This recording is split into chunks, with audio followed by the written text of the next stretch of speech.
السلام عليكم ورحمة الله وبركاته. إن الحمد لله نحمده ونستعينه ونستغفره ونعوذ بالله من شرور أنفسنا ومن سيئات أعمالنا.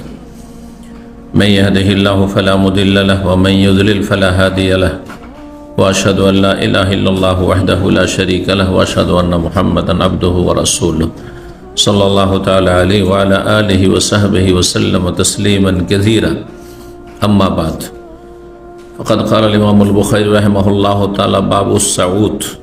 قال حدثنا معل بن أسد قال حدثنا وهيب عن ابن طاووس عن أبيه عن ابن عباس رضي الله عنهما عن النبي صلى الله عليه وسلم احتجم وآتى الحجام أجره واستعاته. সম্মানিত ভাতৃমণ্ডলী, আল্লাহ রাব্বুল আলামিনের প্রশংসা এবং প্রিয় নবী সাল্লাল্লাহু আলাইহি সাল্লামের পর সালাতু সালামের পর আজ বুধবার 16ই রবিউল আখির 1447 হিজরি মোতাবেক 8ই অক্টোবর 2025 আমাদের ধারাবাহিক আলোচনা সহিহুল বুখারীর চিকিৎসা পর্ব নম্বর 2। ইমাম বুখারীর এই চিকিৎসা পর্বের অধ্যায় নম্বর হচ্ছে 9। বলছেন এই অধ্যায়ে বাবু সাউদ। এই অধ্যায় হচ্ছে নাক দিয়ে ওষুধ নেওয়া বা নাকে ওষুধ ব্যবহার করা, ড্রপ জায়েজ কিনা? জায়েজ, কিন্তু সিয়াম রোজা অবস্থায় নাক দিয়ে ওষুধ নেওয়া জায়েজ নয়। যদি রোজা আপনি রাখতে চান বা রোজা ফরজ থাকে, অসুস্থ থাকলে, এমন অসুস্থতা যাতে রোজা রমজানেরও ছাড়া জায়েজ রয়েছে, তাহলে সেটা ভিন্ন বিষয়। আর নফল রোজা আপনি স্বাধীন, রাখেন আর ছাড়েন, অসুবিধা নেই। কিন্তু রমজানের সিয়াম হলে আপনি অসুস্থ, এমন অসুস্থতা যাতে আপনার জন্য রোজা ভঙ্গ বৈধ, এমন হলে পারবেন। মানুষের এই মুখমণ্ডলে বা এই গলা থেকে মাথা পর্যন্ত কয়টি ছিদ্র রয়েছে? হ্যাঁ, মাশাআল্লাহ, 4টি ছিদ্র রয়েছে। 2টিতে ঔষধ নিলে কি হয়ে যাবে, বা 2টি ছিদ্র দিয়ে কোনো কিছু ভিতরে গেলে সিয়াম নষ্ট হয়ে যাবে। 2টি ছিদ্র হচ্ছে, একটি মুখ গহ্বর আর একটা হচ্ছে নাক। আর 2টি ছিদ্র আছে, সেগুলি দিয়ে কোনো কিছু গেলে সিয়াম নষ্ট হবে না। কি কি? হ্যাঁ, কানে ড্রপ জায়েজ, অসুবিধা নেই। আর চোখের ড্রপ নেন, অসুবিধা নেই। বাবু সাউদ। সাউদ মানে হচ্ছে নাকে ঔষধ ব্যবহার করা। 5691 নম্বর হাদিস বর্ণনা করেছেন প্রখ্যাত তাবেঈ ইমাম তাউস রাহিমাহুল্লাহ ইবনে আব্বাস রাদিয়াল্লাহু তাআলা আনহু থেকে। ইমাম তাউস মক্কায় বসবাস করতেন। তাউস মক্কি প্রসিদ্ধ প্রখ্যাত তাবেঈ ছিলেন। আব্দুল্লাহ ইবনে আব্বাস রাদিয়াল্লাহু তাআলার বিশিষ্ট ছাত্র সাহাবী আব্দুল্লাহ ইবনে আব্বাস রাদিয়াল্লাহু তাআলা বলেন, নবী সাল্লাল্লাহু আলাইহি ওয়াসাল্লাম সম্পর্কে, যে নবী সাল্লাল্লাহু আলাইহি ওয়াসাল্লাম ইহতাজামা, সিঙ্গা লাগিয়েছেন। নবী সাল্লাল্লাহু আলাইহি ওয়াসাল্লাম সিঙ্গা লাগিয়েছেন। ওয়া আতাল হাজ্জাম আজরাহু, এবং হাজ্জামকে অর্থাৎ সিঙ্গা যিনি লাগিয়েছেন তাকে তার পারিশ্রমিক দিয়েছেন। তাহলে সিঙ্গার পারিশ্রমিক দেওয়া জায়েজ। দেওয়া যখন জায়েজ, তো নেওয়া জায়েজ। ওয়াস্তাআতা, এবং নাকে ঔষধ ব্যবহার করেছেন, নাকে ড্রপ নিয়েছেন রাসূলুল্লাহ সাল্লাল্লাহু আলাইহি ওয়াসাল্লাম, তো নাকে ঔষধ নেওয়া জায়েজ, প্রয়োজন। এখন এখানে একটি বিষয় শুধু দ্বিমত রয়েছে এতে ওলামাদের, সেটি হচ্ছে, বা পরস্পর বিরোধী হাদিস রয়েছে, তা হচ্ছে সিঙ্গার পেশা এবং তার পারিশ্রমিক নেওয়া, হাজামা করে। এই যে হাজামা সেন্টার আজকাল খুব শুরু হয়েছে, কিন্তু প্রথম দিকে এগুলো শুরু হয়েছিল আরব দেশে, চলে আসছে পরম্পরা ওই আগের যুগ থেকে। আর তারপরে এটা ইউরোপ, আমেরিকা, ওইসব পশ্চিমা দেশে পেশা হিসেবে শুরু হয়, মানে ইনকাম সোর্স হিসেবে আর কি। শুধু পেশা মানে এই নয় যে কারো উপকার করছে, ইনকাম সোর্স হিসেবে শুরু হয়। ইউরোপে, ইংল্যান্ডে আছে। আর তারপরে এটা ইন্ডিয়া, বাংলাদেশে ইদানিং কয়েক বছর থেকে চালু হয়েছে। হেজামা সেন্টার, রুকিয়া সেন্টার, ঝাড়ফুঁক একটা পেশা হিসাবে নেওয়া। এক শ্রেণীর বাতিল আকিদার, হ্যাঁ, শিরকি আকিদার কবিরাজগুলো, ওঝা কবিরাজ এরা করতো এগুলো, পেটের ব্যবসা, ধর্ম ব্যবসা। যে কিন্তু সেই আকিদা মানহাজের ভাইয়েরা এরা সাধারণত করতো না, এগুলো পেশা হিসাবে নিত না, যে ঝাড়া ভোগ করে ইনকাম সোর্স এটি একটা, এগুলো করতো না। কিন্তু ইদানিং তারাও শুরু করেছে অ্যাকশন নিচ্ছে, জি, আর ভালো অঙ্কের পয়সা নিচ্ছে। একবার রুকিয়া করাতে যান 3,000 থেকে 5,000 টাকা নিচ্ছে, জি, ঢাকাতে এমন কিছু লোক আছে। আমি 2-1জনকে জানতাম প্রথম দিকে, দিয়ে পাঠিয়েছি। কিছুদিন পরে যাদেরকে পাঠিয়েছি যে ঠিক আছে যেতে পারে না, ওদের আকিদা ঠিক আছে, অন্তত শিরক বেদাতে নিয়ে যাবে না, তাবিজ তোমার এসব, আর ওই শিরকি মন্ত্রতন্ত্র জিনের সাহায্য না, ওইসব করবে না। তো সুবহানাল্লাহ বলছি যে টাকা পয়সা আর দিতে পারছি না ওদের। একবার গেলে 3 থেকে 5,000 টাকা। সহি আকিদার দোহাই দিয়ে ইনকাম সোর্স। তো এই জন্য হেজামার বিষয়টি বিশেষ করে রুকিয়া, তারপরে রুকিয়ার ক্ষেত্রে রুকিয়া উদ্দেশ্য হবে মানুষের উপকার করা, উপকার করা, এই নয় ইনকাম সোর্স, ইনকাম করা। কিন্তু মানুষ যদি সবসময় সেই পেশায় লেগে থাকে, তার পেট আছে, হ্যাঁ, রুজি রোজগার আছে, প্রয়োজন আছে, সুতরাং নিতে পারবে রুকিয়ার পারিশ্রমিক। বাকি তাহলে হেজামা, হেজামা সম্পর্কে নবী সাল্লাল্লাহু আলাইহি ওয়াসাল্লামের আমল এখানে, যে তিনি কি করেছেন, হেজামাকারীকে পারিশ্রমিক দিয়েছেন। কিন্তু সহিহ বুখারী মুসলিমে হাদিস রয়েছে, প্রসিদ্ধ হাদিস, কাসবুল হাজ্জামে খাবিসুন, হাজ্জামের উপার্জন হচ্ছে নোংরা, নিকৃষ্ট, খবিস। জি, তো খবিস মানে হারামও হয়, আর খবিস মানে নোংরাও হয়, সবসময় হারাম হয় না। যদি খবিস মানে হারাম অর্থাৎ তাইয়্যিব আর খবিস, উহিল্লা লাকুমুত তাইয়্যিবাতু ওয়া হারামা আলাইকুমুল খাবায়েস, হ্যাঁ, তাইয়্যিব। নবী সাল্লাল্লাহু আলাইহি ওয়াসাল্লাম সম্পর্কে সূরা আরাফে রয়েছে ইউহিল্লু লাকুমুত তাইয়্যিবাত ওয়া হারামা আলাইকুমুল খাবায়েস। নবী সাল্লাল্লাহু আগমনই হয়েছে পাক পবিত্র বস্তুগুলিকে হালাল করার জন্য, ভাত রুটি, হ্যাঁ, যেসব হালাল, হ্যাঁ, যেসব গোস্ত, যেসব আপনার খাদ্য পানীয়, সেগুলি হচ্ছে তাইয়্যিবাত। আর যেগুলি খাবায় সেগুলিকে হারাম করার জন্য রাসূলুল্লাহ সাল্লাল্লাহু আলাইহি ওয়াসাল্লাম শুকর, কুকুর, হিংস্র পশুর গোস্ত ইত্যাদি, মৃত রক্ত, আর তারপরে সুদ, হ্যাঁ, ঘুষ, বেঈমানি, আত্মসাৎ, এগুলো খাবায়েস, চুরি ডাকাতি খাবায়েস, বেশ্যাবৃত্তি, হ্যাঁ, যৌনকর্মীর উপার্জন, এগুলো খাবায়েস, হারাম। হ্যাঁ, তামাক জাতীয় জিনিস, বিড়ি, সিগারেট, তামাক, জর্দা, এগুলো খাবায়েস, নোংরা জিনিস, এগুলো হারাম, এগুলো। তো এখানে কাসবুল হাজ্জামে খাবিসুন, হেজামাকারীর ইনকাম, উপার্জন হচ্ছে খবিস। খবিস মানে হারাম নয়, কিন্তু খবিস শব্দটি ব্যবহার হয়েছে, আর এখানে নবী সাল্লাল্লাহু আলাইহি ওয়াসাল্লাম দিয়েছেন, তাই না? পারস্পরিক সাংঘর্ষিক হাদিস, তাই নবী সাল্লাল্লাহু আলাইহি ওয়াসাল্লাম দিচ্ছেন, আবার খবিস বলছেন। তো এই জন্য অধিকাংশ আইম্মায়ে কেরামগণ, জি, ইমাম শাফি, মালিক, আবু হানিফা, আহলুল হাদিস সবাই বলছেন যে খবিস মানে হারাম নয়, খবিস মানে হচ্ছে অপছন্দনীয়। তারপরে নিকৃষ্ট পেশা। দেখেন আমাদের সমাজে অনেক পেশা আছে, সে পেশাগুলি হয়তো আপনারা নিতে পারবেন না। একসময় মুসলিমরা এত সচ্ছল ছিল ভারত উপমহাদেশে, হ্যাঁ, মুসলিম আমল থেকে শুরু করে ইংরেজ আমলে 250 বছর এত জুলুম হয়েছে, তবুও সচ্ছল ছিল। এমনকি 47-এর পরে, ভারত স্বাধীন হওয়ার পরেও এই নাপিতের পেশা মুসলিমরা করতো না। কিছু কিছু এলাকা আমি দেখছি বাংলাদেশ থেকে মুসলিম নাপিত আসছে, এরা বংশগত নাপিত নাকি এরা পেটের দায়ে নাপিত হয়েছে আল্লাহই জানে, কিন্তু আমি আমার এলাকাতে কোনো মুসলিম নাপিত এখন পর্যন্ত পাই না। ভারতেও মুসলিম নাপিত এখন পর্যন্ত পাই না, এই জন্য কোনো নাপিতের কাছে যাইও না। ছোটকালে বাল্য জীবনে মাথায় চুল কাটা পর্যন্ত, মোজ দাড়ি বের হওয়া পর্যন্ত, আর মোচে মুখে হাত লাগানো, এটা কোনো কাফের লাগাবে, এটা আমার কাছে রুচিকর নয়, যার ফলে প্রশ্নে উঠে না।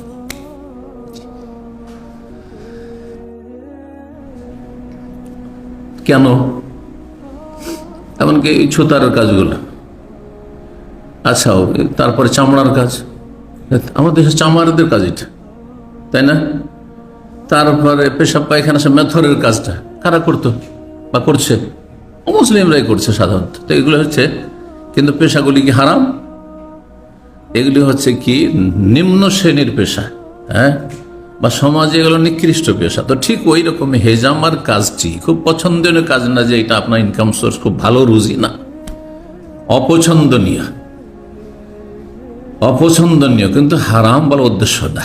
মাকরুহ তানজিহ যেটাকে বলা হয়, অন্য ভাষায় কি বলা হয়? অপছন্দনীয়, কিন্তু তানজিহ, অপছন্দনীয় কাজ, হারাম না জায়েজ নয়। হারাম না জায়েজ হয়, নবী সাল্লাল্লাহু আলাইহি ওয়াসাল্লাম দিতেন না।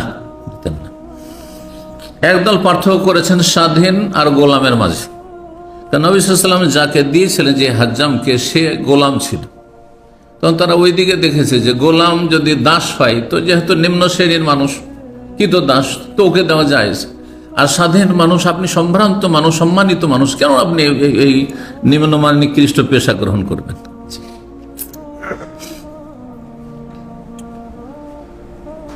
এই ছিল মাসআলা। 10 নম্বর অধ্যায় হচ্ছে বাবু সাউতে বিল কুস্তিল হিন্দি ওয়াল বাহরি। এই অধ্যায় হচ্ছে নাকে ওষুধ ব্যবহার করা। সাউত মানে আসলে এর আগের অধ্যায়, কিন্তু কিসের মাধ্যমে? বিল কুস্তিল হিন্দি। হিন্দি মানে ভারতীয়, ইন্ডিয়ান, হিন্দুস্তানি। ভারতীয় চন্দন কাঠের ধোঁয়ার মাধ্যমে, ওয়াল বাহরি, এবং শাব্দিক অর্থ যদি করা হয় তো মনে হচ্ছে কুস্তুল হিন্দি একরকম ভারতীয় চন্দন কাঠ, আর এটা হচ্ছে সাগরীয় কাঠ, কুস্তুল হিন্দি ওয়াল কুস্তুল বাহরি। কিন্তু ওলামারা বলছেন এখানে সেটি উদ্দেশ্য না। আরব দেশ থেকে ভারতে গেলে সাগর পার করে যেত বা সাগর পথে যেতে হইত। আরব যারা বণিক, হ্যাঁ, ব্যবসা বাণিজ্যের জন্য ভারতে যেত, কেরালায় যেত, বরগুনায় যেত, হ্যাঁ, এগুলো সাগরের তীরবর্তী এলাকা, চিটাগাং যেত, চেন্নাই, হ্যাঁ, যেত, এসব এলাকায় যেত। তো সাগর পথে তাদের সফর হইতো। আরব দেশগুলিতে, শুধু আরব দেশগুলিতে না, এখান থেকে আপনার ফিলিস্তিন পর্যন্ত, প্যালেস্টাইন পর্যন্ত, শাম দেশে এমন কিছু উৎপাদন হয় যেগুলি ভারতে হয় না। জৈতুন, তিন, এ ধরনের মেলা কিছু আছে। তো সেগুলি সেখান থেকে নিয়ে আসতো, যাই আরব দেশে বিক্রি হইলো এখানে এমন পর্যন্ত বিক্রি হলো।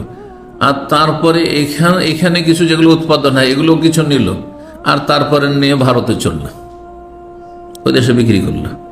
ভারতে এমন কিছু উৎপাদন হয় যেগুলো আরব দেশে পাওয়া যায় না, যেমন নারকেল, হ্যাঁ, ঠিক না, তারপরে আদা, এই ধরনের মেলা কিছু। প্রাচীন যুগের ব্যবসার কথা বলছি, এখন তো মেলা কিছু আছে, মেলা কিছু আসছে, কিন্তু সেই যুগে আদা আসতো, সেই যুগে। তারপরে আরো মেলা কিছু আসতো, তার মধ্যে এই যে কাঠ, সেন্টেড কাঠ, সেটা চন্দন কাঠই হোক আর সেটা আগর কাঠ হোক, যেগুলো আরবরা জ্বালাচ্ছে আজকাল। ওদে হিন্দি বলছে ওইটাকে, আবার কি বলছে ওটাকে? হ্যাঁ, উদ মানব কাঠ, আর কুস্ত কাঠ। আমি কুস্ত শব্দটি হাদিসে এসছে, অনেক হাদিস ছাত্র জীবন থেকে পড়েছি আর শিক্ষকতাও করেছি এখন পর্যন্ত, কিন্তু আজকে আল্লাহ রাব্বুল আলামিন আমার ব্রেনে একটি কথা দিয়েছেন, সেটা সঠিক হতে পারে। কুস্তের অর্থ কি করলাম? চন্দন কাঠ, মানে বিশেষ ধরনের কাঠ। কুস্ত শব্দটি আরবি শব্দ নয় আসলে, এই শব্দটি বাংলায় শব্দ বা হিন্দি শব্দ। বাংলা হিন্দি সবগুলির উৎস হচ্ছে সংস্কৃত, এটা শুনে রাখেন। প্রাচীন যুগে মাত্র কয়েকটা পৃথিবীতে ভাষা ছিল। ভাষার ইতিহাস আমরা পড়েছি, একটা সাবজেক্ট পড়েছি, সাহিত্যের ইতিহাস, তারিখুল আদব। সাহিত্যের ইতিহাস, ভাষার ইতিহাস আছে, প্রাচীন ইতিহাস, মানব জাতি যখন আসলো কোন ধরনের ভাষা ছিল, আর তারপরে সেগুলি কিভাবে লেখা হইতো, আর কত রকমের ভাষা ছিল। এত ভাষা ছিল না, মাত্র 3 রকমের ভাষা ছিল, আর সেটা হয়তো এক দিয়ে শুরু হয়েছে, খুব প্রাচীন ইতিহাস। আর তারপরে একটি ভাষা থেকে শত শত ভাষা তৈরি হয়েছে। এই 3টি যে বিশ্বের প্রাচীন ভাষা, তার একটি ভাষা হচ্ছে সংস্কৃত, যে ভাষা আজকাল মৃত ভাষা, মানে এই ভাষায় কোনো মানুষ কথা বলে না, এমনকি হিন্দুরা কথা বলে না। এমনকি হিন্দুদের ব্রাহ্মণ যে পূজা করে, পূজার সময় শুধু কয়েকটা মন্ত্র শ্লোকে পাঠ করে, কিন্তু তাদের কোনো একজনের মাতৃভাষা সংস্কৃত নেই। আছে, এই ভাষাকে বলা হয় মৃত ভাষা। মৃত ভাষা, অনেক ভাষা জন্মেছে মারা গেছে, কিন্তু ও মারা গেছে কিন্তু অনেক ভাষা জন্মে দিয়ে চলে গেছে। যেমন মানুষ মারা যাচ্ছে আর অনেক সন্তান প্রজন্ম জন্মে দিয়ে চলে গেছে, ঠিক না? ওই রকম হিন্দি ভাষার আসল হচ্ছে সংস্কৃত, আর ভারতীয় যতগুলি ভাষা আছে, শুধু উর্দু ভাষা ছাড়া, উর্দু ভাষা তো অনেক সংস্কৃত আছে, কিন্তু উর্দু ভাষার আসল সংস্কৃত নয়। উর্দু ভাষা ছাড়া হিন্দি হোক, আর আসামি হোক, আসামের ভাষা হোক, আর উড়িয়া উড়িষ্যার ভাষায় হোক, আর বাংলা ভাষা হোক, আর যতগুলি ভাষা হোক, আপনার মারাঠি ভাষা হোক, আর আপনার যত ভাষা আছে, এক কথায় গুজরাটি হোক, সমস্ত ভাষার উৎস হচ্ছে কি? হিন্দি। প্রশংসা বলছে না, সমস্ত প্রশংসা। বাংলা বলছেন তার প্রশংসা, হিন্দি বলছেন প্রশংসা, সংস্কৃত শব্দ, সংস্কৃত শব্দ। কথা বোঝা গেছে? রাজা, মহারাজা, এগুলো সব সংস্কৃত ভাষা, সংস্কৃত থেকে এসছে। শুধু ভারতীয় ভাষা না, ইন্দোনেশিয়া, মালয়েশিয়া পর্যন্ত যতগুলি ভাষা রয়েছে, মালয় ভাষা, যারা এই মালয়েশিয়া ঘুরে এসছে তারা জানে, সেই ভাষার উৎস হচ্ছে সংস্কৃত। কারণ আমাদের সাথে সহপাঠী লেখাপড়া করেছে মদিনায়, ইন্দোনেশিয়ান, মালয়েশিয়ান, তো তারা, আমরা মহারাজা বলি, ওরা মহারাজা বলে। হ্যাঁ, আমরা রাষ্ট্রপতি বলি, ওর রাষ্ট্রপতি, হিন্দির মতো করে। বোঝা গেছে? প্রশংসা বলি, ওর প্রশংসা। কেরালাতে আপনি শেষখানে ম শুধু লাগিয়ে দেবেন, হ্যাঁ, ময়ের পার্থক্য এই হিন্দি থেকে পার্থক্য হয়ে যাবে। অনেক শব্দ এক ভাষা আরেক ভাষায় প্রবেশ করে আছে। কেন? কারণ হচ্ছে এগুলির, হ্যাঁ, জন্মদাতা হচ্ছে সব সংস্কৃত। কি বলছিলাম? তো এই কুস্ত শব্দটি এই সংস্কৃত বা ভারতীয় ভাষা থেকে এসছে। এরা গিয়েছে ওখানে, আর ওদেরকে বলতে দেখেছে কাঠ, আর কাঠের আর একটি প্রতিশব্দ হচ্ছে কাষ্ঠ। কাষ্ঠ, কুস্ত, কুষ্ঠ, কাষ্ঠকে কুষ্ঠ করে দেন তো কি হয়ে যাবে? আর ট আরবি তো হয় না, তখন ত হয়ে যাবে, তো কুস্ত হবে না? হবে না, যে কুস্ত, ওই যে কুস্ত। তো আল কুস্তুল হিন্দি মানে কাষ্ঠ, ভারতীয় কাষ্ঠ। আরো সহজ করে দেন, ভারতীয় কাঠ। ভারতে যে কাঠের উৎপাদন হয়, চন্দন কাঠ, যেটাতে সেন্ট আছে, আর যেটা ধোঁয়া নিয়ে থাকে জ্বালিয়ে মানুষ, অথবা আগর কাঠ, যেটা আরবরা বর্তমানে ব্যবহার করছে, আগর কাঠ বলা এগুলো। এগুলির ধোঁয়ার মাধ্যমে কি করা? ধোঁয়া নাকে নিয়ে চিকিৎসা করা। জি, এতেও চিকিৎসা আছে। আমি ছোট ছোট বাচ্চাদেরকে ডাক্তারের কাছে যখন নিয়ে যেতাম, কিছু অভিজ্ঞ যারা পুরাতন ডাক্তার, তারা বলতো যে বাচ্চাদের এত ওষুধ খাবেন না, 6 মাস, 1 বছর, 3 মাস বা 2 বছর, 3 বছর, 4 বছর ছোট বাচ্চাদেরকে এত মেডিসিন খাবেন না, এতে ক্ষতি।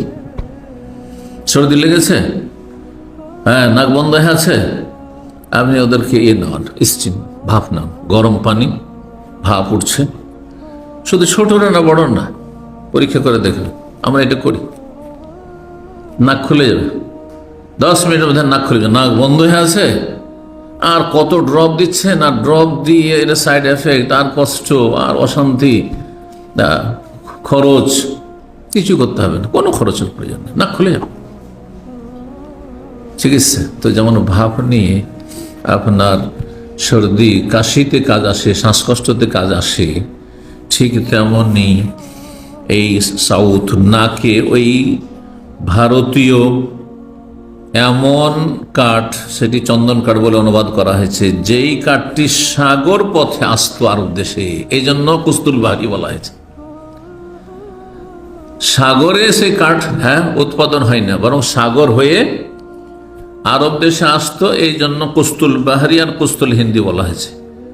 এই কাঠ সম্পর্কে বিশেষজ্ঞরা লিখেছে যে এই কাঠ 2 রকম হয়, একটা কালো হয় রঙের, আপনি গুগলে দেখলে দেখবেন একটা কালো রঙের দেখাচ্ছে, এটা সাধারণত ভারতে। আর একটি হয় সাদা, সাদা রঙের কাঠ। দেখেন অনেক কাঠ আছে সাদা রঙের, বা তার ছালগুলি সাদা সাদা টাইপের, আর কিছু আছে আবার কালো চুকচুকে। তো দুই রকম হয়। এক কথায় সেন্টেড কাঠ, সেটা চন্দন কাঠ হোক, আগর কাঠ হোক, সেই কাঠের ধোঁয়া নাকে নিয়ে চিকিৎসা করা, এ হচ্ছে অধ্যায়। এ কুস্ত বড় কাফ দিয়ে পড়া হয় কুস্ত, আর ছোট কাফ দিয়ে কুস্ত পড়া হয়। যেমন আমরা কাফ আর কাফে বাংলায় পার্থক্য করি না, করি? কোনো পার্থক্য করি না। কিন্তু আমাদের আরবির সাথে একটা সম্পর্ক আছে, তখন গিয়ে পার্থক্য করতে হয় যে কোরআন বলছি, হ্যাঁ, আর কাপড় বলছি, বা কোরআন বলছে আর কাফের বলছি, পার্থক্য করলাম। কিন্তু কি জন্য পার্থক্য? আমার আরবি জ্ঞান আছে সেই জন্য। না হলে সাধারণ মানুষ কোরআন আর কাঠ বলছে না, বলছে না, একই। ছোট কাপ বড় কাপের কোনো পার্থক্য নেই আরবি ছাড়া অন্য ভাষাতে, আমাদের ভাষা। তো দুই রকমে পড়া হয়েছে। ওয়াহুয়াল কুস্ত, সেটাকে কুস্ত বলা হয়, আর কুস্ত বলা হয় যে কাষ্ঠ থেকে। মিসরাল কাফুর, এইরকমই কর্পূরকে আরবিতে কাফুরও বলা হয় আর কাফুরও বলা হয়, ক বলা হয় আর ক বলা হয়। এইরকমই সূরায়ে তাকবীর ইযা শামসু কুওয়ারাতে রয়েছে ওয়াইজা সামাউ কুশিতাত, কুশিতাত রয়েছে ছোট কাফ দিয়ে, হ্যাঁ, কাফে মুহমেলা, ছোট কাফ আমাদের দেশি ভাষায় বলছি, আরবিতে কাফে মুহমেলা যাতে নোক্তা নেই, নোক্তাবিহীন, আর মুজামা যাতে নোক্তা আছে। কুশিতাত, কুশিতাত মানে কি করা হবে? সেটা কে আপনার নজিআত, ছিনিয়ে নেওয়া হবে। জি, শুনিয়ে দেন, তার মানে সেটাকে তারপরে গুটিয়ে দেওয়া হবে, ধ্বংস, এক কথায় আকাশকে ধ্বংস করে দেওয়া হবে। ওয়াকারা আব্দুল্লাহ, আব্দুল মাসউদ রাদিয়াল্লাহু তাআলা আনহু কুশিতাত কাফে মুহমেলা মানে ছোট কাপ দিয়ে পড়েননি, কুশিতাত পড়েছেন। যদি এটা প্রসিদ্ধ কেরাত নাই, তেলাওয়াত করা যাবে না, কারণ তেলাওয়াত শুধু 10 রকম চলবে, তার বেশি নাই। আর বাকি যতগুলো কেরাত রয়েছে 10 রকম কেরাত ছাড়া, তেলাওয়াত ছাড়া সবগুলি সাজ, বিরল কেরাত, সেগুলি জায়েজ নয় তেলাওয়াত করা। 5692 নম্বর হাদিস বর্ণনা করছেন উম্মে কায়েস বিনতে মেহসান, মেহসানের মেয়ে উম্মে কায়েস। তিনি বলেন সামিতুন নবী সাল্লাল্লাহু আলাইহি ওয়াসাল্লাম, নবী সাল্লাল্লাহু আলাইহি ওয়াসাল্লাম বলতে শুনেছি, ইয়াকুল, তিনি বলেন আলাইকুম বিহাদাল উদিল হিন্দি, এই ভারতীয়, এই যে উদ মানে কাঠ, উড মানে লকড়ি, লকড়ি বলেন, লাকড়ি বলেন, হ্যাঁ বলেন একটা, লকড়ি না লাকড়ি? লাকড়ি, কোন কোন অঞ্চলে লাকড়ি বলে, কিন্তু বাংলা মানে কিন্তু গোল করে বলা। বাংলার সাথে হিন্দির পার্থক্য এইখানে, একই শব্দ হিন্দিতে বলছেন প্রশংসা, আর বাংলায় বলছেন প্রশংসা। হ্যাঁ, আকবর আর আকবর। আমাদের গ্রামে একজন মাস্টার ছিল, প্রাইমারি মাস্টার, আর আমার ও প্রাইমারি বাংলার মাস্টার, বাংলা পড়িয়েছে। তো বাংলা দিয়ে সে ইসলাম শিখেছে, বাংলা চটি বই থেকে নামাজ শিখেছে। তো আজানও করতো আল্লাহু আকবর, আল্লাহু আকবর, এরকম আজান দিত। আরে ভাই, আজান দিচ্ছেন আপনি, আরবিতে দিচ্ছেন, সুতরাং আকবর বলতে হবে। আপনি ছেলের নাম আকবর ডাকছেন, সেটা আলাদা কথা, কিন্তু আপনি আজান দেবেন আল্লাহু আকবর বলে, চলবে?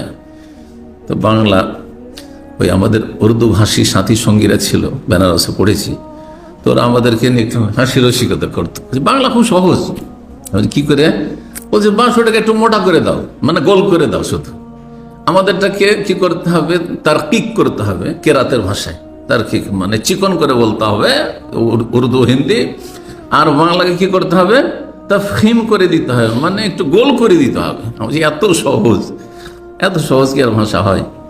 কিন্তু বলার একটা ভঙ্গিমা আর কি এই। তো যাই হোক, উম্মে কায়েস বিনতে মেহসান বলছেন যে আমি নবী সাল্লাল্লাহু আলাইহি ওয়াসাল্লাম বলতে শুনেছি, আলাইকুম বিহাদাল উদিল হিন্দি, তোমরা, তোমাদের জন্য আবশ্যক, আলাইকুম মানে ইলজামু, তোমরা ধারণ করবে, তোমাদের জন্য আবশ্যক মানে তোমরা এটা অবলম্বন করিও। বেহাদাল উদিল হিন্দি, এই ভারতীয় কাঠ, ভারতীয় চন্দন কাঠের ধোঁয়া তোমরা চিকিৎসা হিসাবে নাকে নিও, এর মাধ্যমে বিভিন্ন রোগের চিকিৎসা হবে। ফাইন্না ফিহি সাবআত আশফিয়া, এতে 7 রকমের রোগের চিকিৎসা রয়েছে। সাবাত আশফে, আশফে শেফাউনের বহু বচন। 7 রকম রোগ ভালো হবে এই কাঠের ধোঁয়ায়। কি হবে? 7 রকমের রোগ ভালো হবে। ইউস্তাতু বিহি মিনাল উযরাতি, তার 2টি রোগের কথা এখানে উল্লেখ করেছেন নবী সাল্লাল্লাহু আলাইহি ওয়াসাল্লাম। একটি রোগ হচ্ছে যে সেটা নাক দিয়ে নেবে, মিনাল উযরাতি, শ্বাস নালীর ঘায়ের চিকিৎসার জন্য। শ্বাস নালীতে যদি ব্যথা হয়, ছোট বাচ্চাদের শ্বাস নালীতে কি হয়ে যেত, আপনার তালুতে অথবা জিভে ফোড়ার মতো হয়ে যেত বা ফুলে যেত, হ্যাঁ, আর তাদের প্রচণ্ড ব্যথা হইতো। আর বাচ্চারা খুব চিৎকার করে কান্না করত। ছোট ছোট বাচ্চারা অনেক সময় কান্না করে, মায়েরা বুঝতে পারেন না এত কেন কান্না করছে, এত কেন কান্না করছে। তো এক শ্রেণীর লোকেরা ভাবে যে জিনের সমস্যা, শুধু জিনেরই সমস্যা, মনে হয় আমাদের বাড়িতে কোনো রকমের কেউ কিছু করেছে, এগুলো চিন্তা করে। অথচ এছাড়া আরো মেলা রকমের আপনাকে অনুমান করা উচিত যে এটাও হইতে পারে, এটাও হইতে পারে, এটাও হইতে পারে। অনেক সময় কানের ব্যথা হয়, ছোট বাচ্চা বলতে পারে না, বাক শক্তি নেই, সর্দি লেগেছে, কানে ব্যথা করছে। দেখুন, তারপরে দেখা যাচ্ছে যে খুব বাচ্চা কান্না করেছিল, তারপরে কান গলে গেছে, পরীক্ষিত হয়েছিল। অনেক সময় কোষ্ঠকাঠিন্য, পায়খানা ক্লিয়ার হয় না। আপনাদের পেটে ব্যথা হয় না? হ্যাঁ, তো কোষ্ঠকাঠিন্য, পায়খানা ক্লিয়ার না হওয়ার কারণে তার পেটে ব্যথা করছে, ও বলতে পারে না, কান্না করছে শুধু।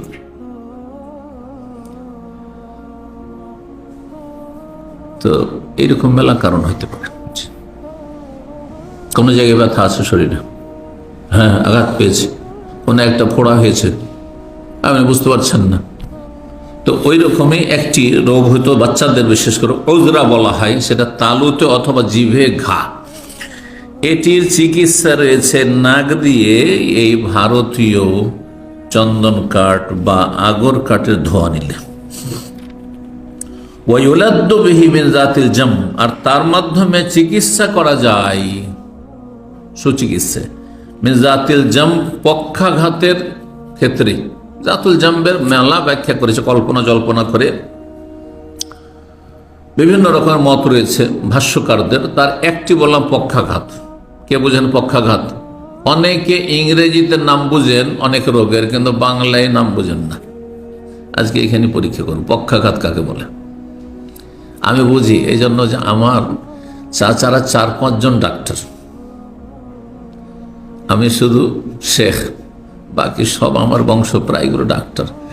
তো আমার বড় চাচা রাহিমাহুল্লাহ তাআলা আব্দুস সালাম দেওবন্দে একসময় পড়েছেন, মাদ্রাসাও পড়েছেন, কলকাতা আলিয়াতে পড়েছেন, তারপরে হোমিওর ভালো ডাক্তার, বায়োকেমিকের লেখক, বইয়ের লেখক।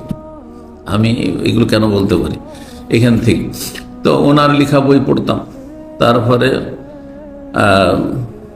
এমনি বংশগত আমার আব্বাও, ওই যে ভাইয়েরা ডাক্তার, তো আমার আব্বাও খানিকটা জানতেন। তো সবসময় যে মাদ্রাসা থেকে আসলে এটা পড়ো, এই বই পড়ো, এই পড়ো, এই করতাম।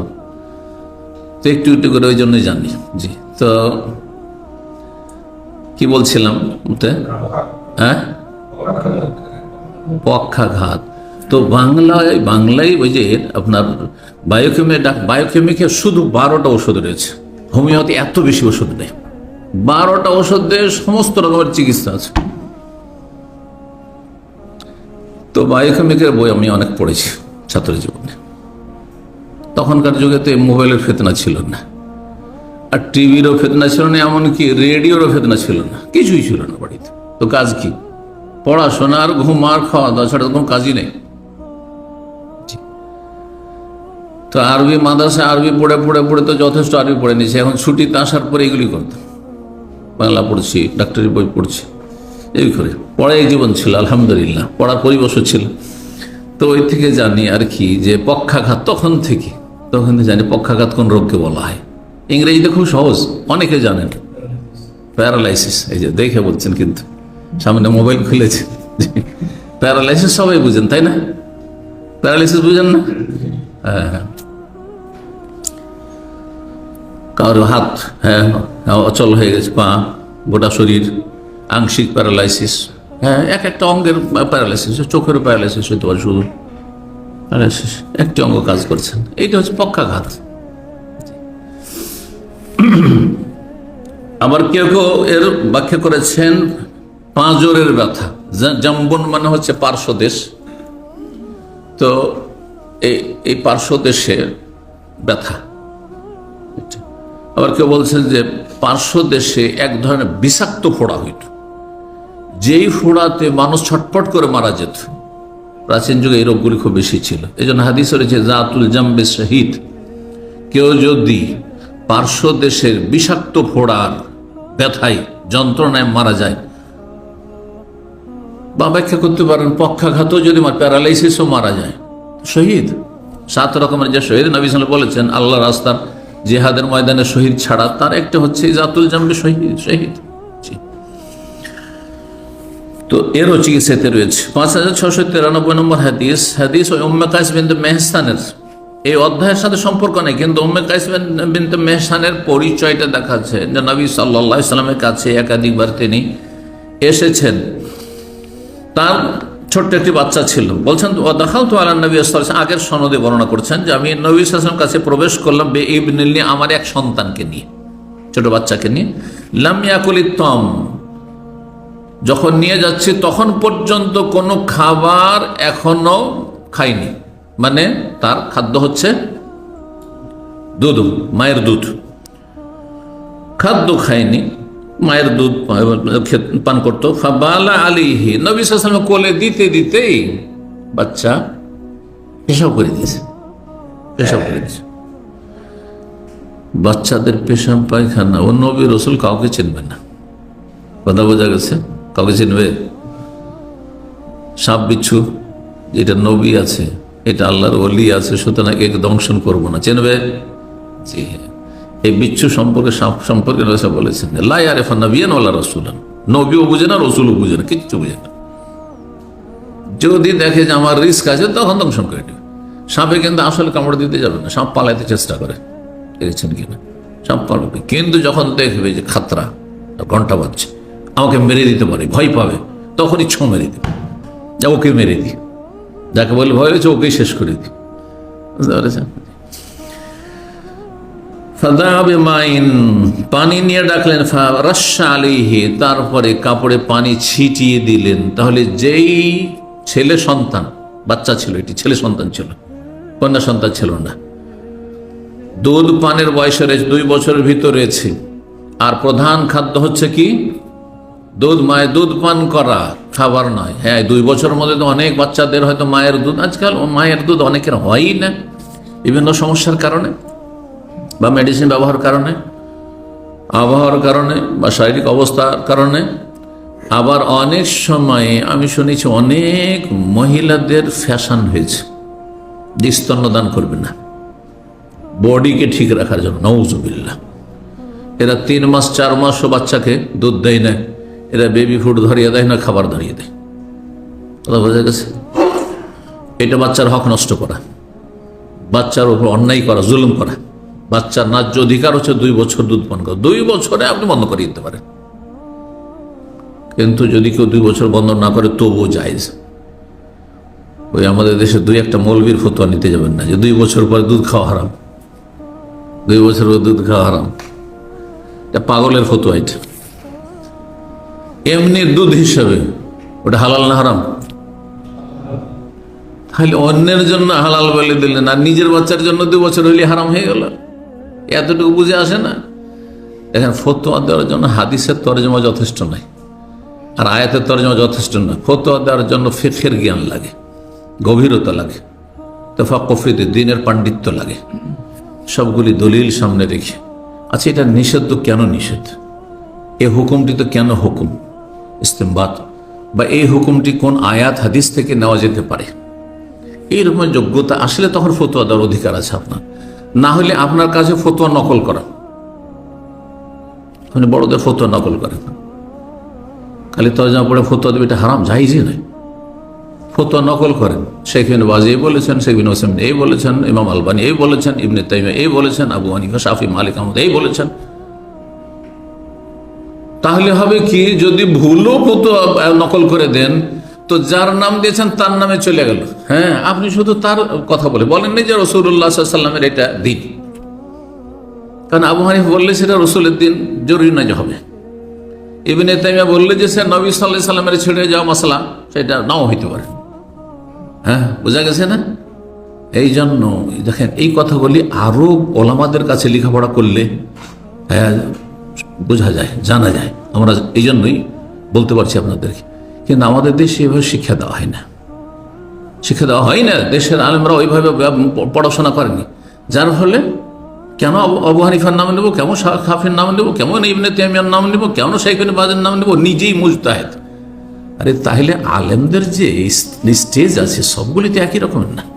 মুজতাহিদ মুতলাক, তারপরে মুজতাহিদ তারজির ক্ষেত্রে, শুধু প্রাধান্য দেওয়ার ক্ষেত্রে, অথবা তালেবে ইলম। হ্যাঁ, তালেবে ইলম হয়তো কিছু কোরআন হাদিসের জ্ঞান আছে, কিন্তু কোনটা কয়েকটা যখন মতভেদপূর্ণ মাসলা, তখন কোনটাকে প্রাধান্য দেয় এই যোগ্যতা নেই। অনেক আলেম আছে যোগ্যতা নেই। শেখ ইবনে বাজ এরকম বলেছেন, ইবনে উসাইমিন এরকম বলেছেন, আলবানী এরকম বলেছেন, বা আবু হানিফা, শাফি, মালিক, আহমদ, এই চারজন ইমাম 2 রকম বা 3 রকম মত পোষণ করেছেন। এর মধ্যে কোনটাকে তারজি দেব, প্রাধান্য দেব, এই যোগ্যতা নেই। তাহলে আপনি ফতোয়া কি করে দেবেন? কি করে ফতোয়া দেবেন আপনি? তাহলে নকল করে দেন, যে ভাই নকল করে দিলাম, আপনি ইবনে বাজের মত জেনে নিলেন, বা তারপরে ইবনে তাইমিয়ার মত জেনে নিলেন, ইবনে আলবানীর মত জানেন, এটা যেটা নেবেন সেটা। ইবনে বাজ বলছে রুকুর পরে হাত বাঁধতে হবে বুকে, আর আলবানী বলছে না, বাঁধতে হবে না। এখন যেটা নেবেন না। আপনি কি বলেন? আমার যোগ্যতা নেই, সোজা বলে দেন। যদি প্রাধান্য দেওয়ার যোগ্যতা না থাকে তাহলে আমার যোগ্যতা নেই সেটা। কিন্তু আমাদের দেশে শিক্ষা দেওয়া হয় না, নিজের সিনিয়রিটি দেখায়। একটা বলে দিতে পারলে মনে হয়েছে আমি বড় আলেম, নিজের প্রকাশ করে দিতে পারলাম না। রে ভাই, এমন কাজ করি না, এটা ঝুঁকিপূর্ণ বিষয়।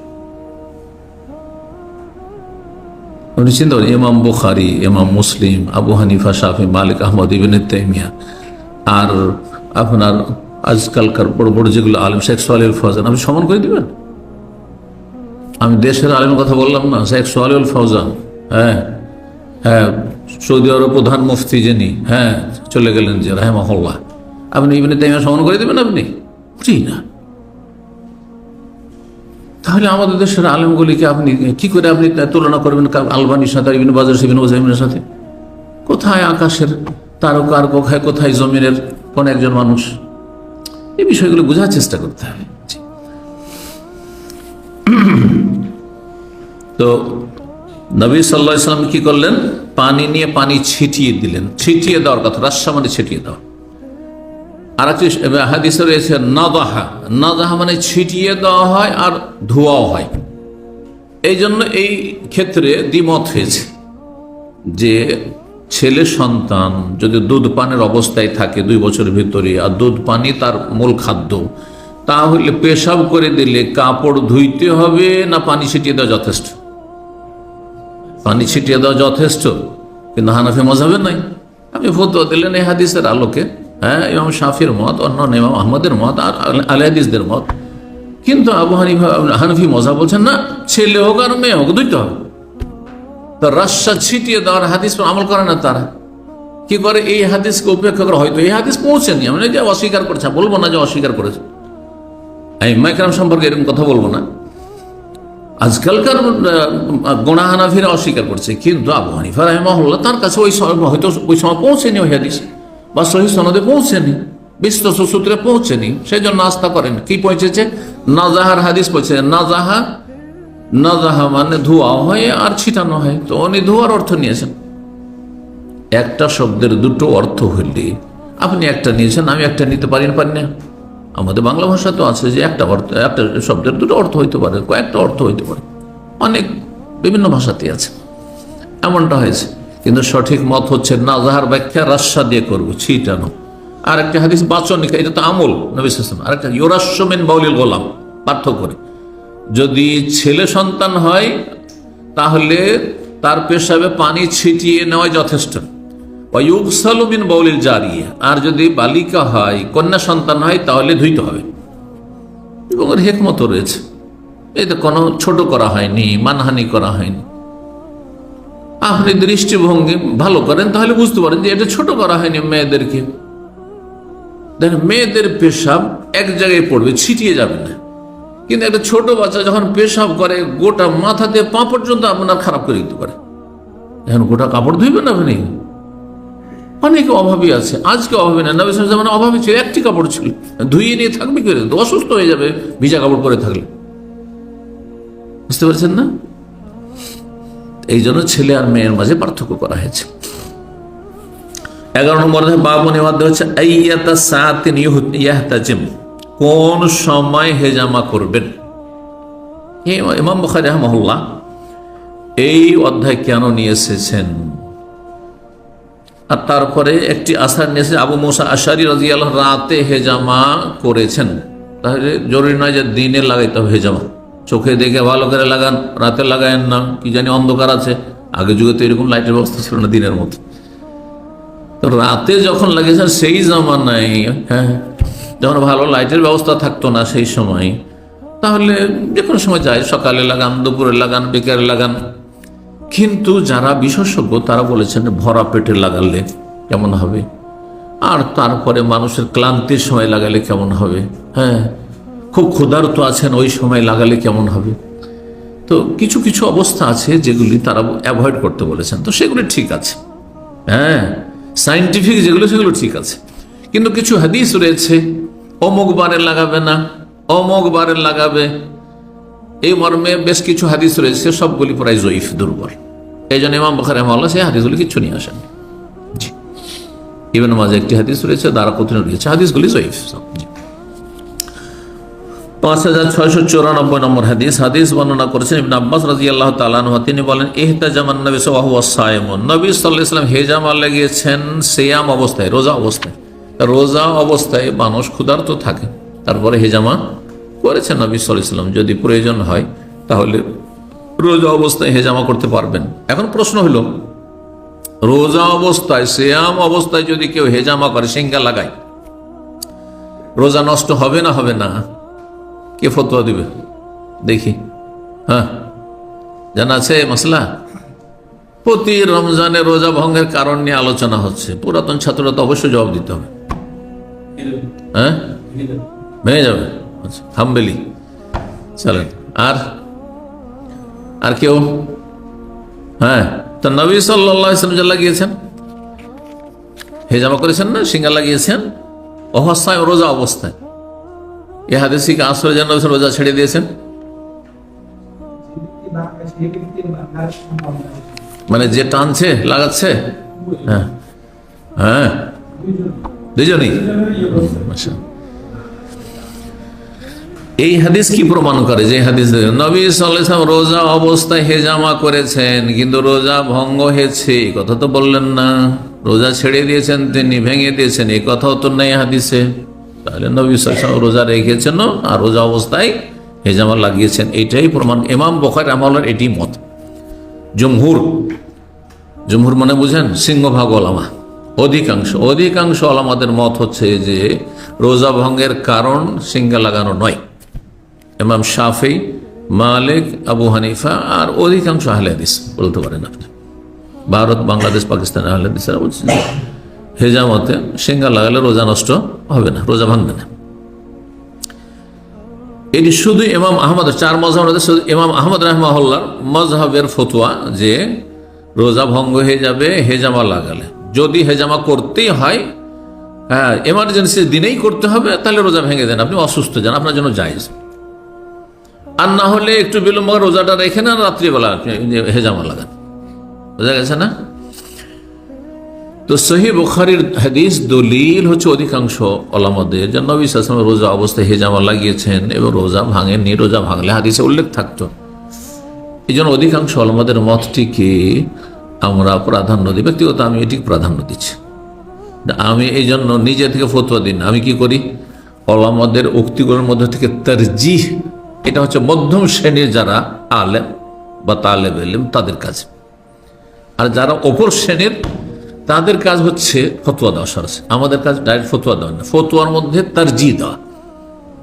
কোন ফতোয়াতে দেখছি সেখানে বাজার একটি মত, ইবনে উসাইমিনের একটি মত, আলবানির একটি মত, তিনটির মধ্যে একটিকে আমি প্রাধান্য দেব, যেটা আমার দলিলের দিক থেকে আমার খেয়াল খুশি না, প্রবৃত্তির অনুসারী হয়ে না, কারো পক্ষ নিয়ে নয়, গোড়ামি করে ওনার সাথে আমার মহব্বত বেশি সেই জন্য, হ্যাঁ ওনাকে আমি ওনার কাছে আমি লেখাপড়া করেছি সেই জন্য না, মোটেই না।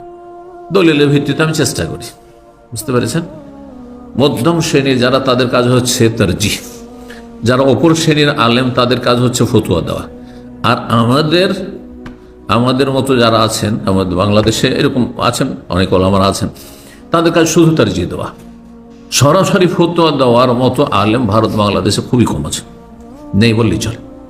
ফতোয়া আগে দেওয়া আছে, তার মধ্যে একটা আপনি অগ্রাধিকার দেন, মুহিম্মাতুকা তারজিহ। আপনার ডিউটি হচ্ছে প্রাধান্য দেওয়া। কোনটা প্রাধান্য দিচ্ছে? রোগীতে ওইটা বুকে হাত বাঁধবো না ছেড়ে দেবো? তারজিহ। আলবানির ফতোয়াকে আমি প্রাধান্য দেবো না ইবনে বাজার ফতোয়াকে, আরবদের ফতোয়াতে, আরব ওলামাদের ফতোয়াকে আমি প্রাধান্য দেবো? কথা বোঝা গেছে না? এইরকমই যে কোনো মাসাইলে তো যেগুলোতে ইখতিলাফ রয়েছে, তো সবসময় এটা মনে রাখতে হবে, সবসময় মনে রাখতে হবে যে মুসলিমদেরকে তিন ভাগে ভাগ করতে। একটা একবারে সাধারণ শ্রেণীর মানুষ, আর অথবা চার ভাগে ভাগ করা যায়, আলেমদেরকে তিন ভাগে করে, আর একটা হচ্ছে আম্মাতুন নাস, সাধারণ মানুষ। সাধারণ মানুষ প্রাধান্য দেওয়ার অধিকার রাখে না। আপনাদের এই অধিকার নেই যে তিনটা মত আছে, একটাকে আমি প্রেফার করবো আমার জন্য, না, মোটেই না, জায়েজ না।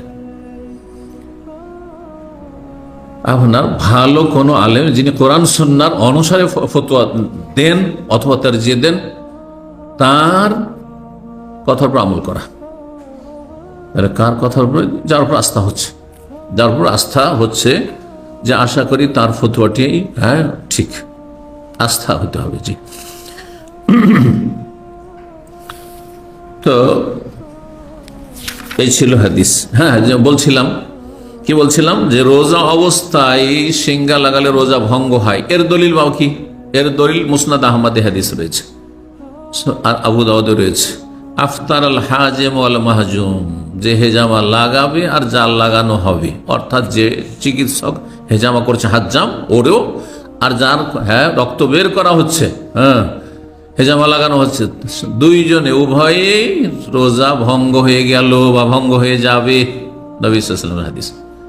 কিন্তু হাদিসটি সহিহ বুখারীর হাদিসের তুলনায় মানে ওর মোকাবিলায় না, ওর চাইতে হাদিস জয়ীফ নয়, কিন্তু এই হাদিসটি বেশি শক্তিশালী, সুতরাং এই হাদিস প্রাধান্যযোগ্য। আর তারপরে ওর দ্বিতীয় ব্যাখ্যা হচ্ছে যে রোজা ভঙ্গ হয়ে যাবে না, ভঙ্গ হওয়ার সম্ভাবনা রয়েছে। আফতার আল হাজম মানে কারবা মিনাল ইফতার, রোজা ভঙ্গের সম্ভাবনা রয়েছে। কিরকম সম্ভাবনা রয়েছে? আগের যুগে কিন্তু আপনার মুখ দিয়ে রক্ত টানত, তো মুখ দিয়ে রক্ত টানতে গিয়ে ভিতরে চলে যেতে পারে। এই জন্য আশঙ্কা রয়েছে যে তুমি যে এই পেশা গ্রহণ করেছো আর রোজা অবস্থায় করছো, তুমি রোজাদার, তাহলে তোমার রোজা ভঙ্গ হওয়ার সম্ভাবনা রয়েছে। এক, আচ্ছা, যার রক্ত টানা হচ্ছে তার কেন রোজা ভঙ্গের সম্ভাবনা রয়েছে? কারণ সে দুর্বল হয়ে যেতে পারে আর রোগী হয়ে যেতে পারে। বেশি রক্তক্ষরণ হলে তারপরে সে রোগীতে পরিণত হইতে পারে, আর রোগী হয়ে গেলে তার জন্য ইফতার জায়েজ, রোজা ভঙ্গ জায়েজ। এই জন্য বলা হয়েছে যে তুমি রোজাকে যদি সেভ করতে চাও, তাহলে রোজা অবস্থায় কি করিও না, সিঙ্গা লাগাইও না। 12 নম্বর অধ্যায় বাবুল হাজমে ফিস সাফার ওয়াল ইহরাম। এই অধ্যায় হচ্ছে সফর অবস্থায় এবং ইহরাম অবস্থায় হেজামা লাগানো। সফর অবস্থায় তো অসুবিধা নেই, বাড়িতে হোক আর সফরে হোক, কিন্তু এহরাম অবস্থায় লাগালে শরীরে যে পশম আছে একটু যখনই কাটবেন তো উঠে যেতে পারে না, পশম উঠে যেতে পারে, মাথায় হলে চুল উঠতে পারে, ঠিক না? তো কেউ বলেছেন যে শর্ত হচ্ছে যেন কোনো পশম চুল কেটে না যায় বা উঠে না যায়, পড়ে না যায়। কিন্তু এটা তাদের পক্ষ থেকে নবী সাল্লাল্লাহু আলাইহি ওয়াসাল্লাম লাগিয়েছেন, এরকম কোনো পার্থক্য করেননি যে দেখো তোমরা যদি এহরাম অবস্থায় কি করো, হেজামা লাগাও, তাহলে সাবধান কোনো চুল পশম যেন কেটে না যায়, পড়ে না যায় বলে। যদি এটা জরুরি হতো বলে দিতেন নবী সাল্লাল্লাহু আলাইহি ওয়াসাল্লাম। কারণ নবী সাল্লাল্লাহু আলাইহি ওয়াসাল্লাম ইসলাম মানুষের কাছে পেশ করার জন্য এসেছেন, রাসূল, তিনি দূত। সুতরাং এমন কড়াকড়ি কোনো কিছু নেই, তবে সতর্কতা অবলম্বন করবেন। ইচ্ছা করে আপনি পশম কাটবেন না। আর এক দল বলছেন পশম কাটবেন না, কিন্তু যদি কাটতে বাধ্য হয় তাহলে মাথাতে হেজামা লাগাইতে হচ্ছে বিশেষ কোনো কারণে। তাহলে কিছু তো চুল কাটবে, যদি কেটে যায় তাহলে কাঁপবেন উজরার মতো, ফিদিয়ে দিয়ে দিবেন। কিন্তু ফিদিয়ার কথা নবী সাল্লাল্লাহু আলাইহি ওয়াসাল্লাম বলেননি, সুতরাং আপনি কেন বলবেন? যেই বোঝা নবী সাল্লাল্লাহু আলাইহি ওয়াসাল্লাম চাপাননি, আপনি নিজে থেকে কেন চাপিয়ে নেবেন?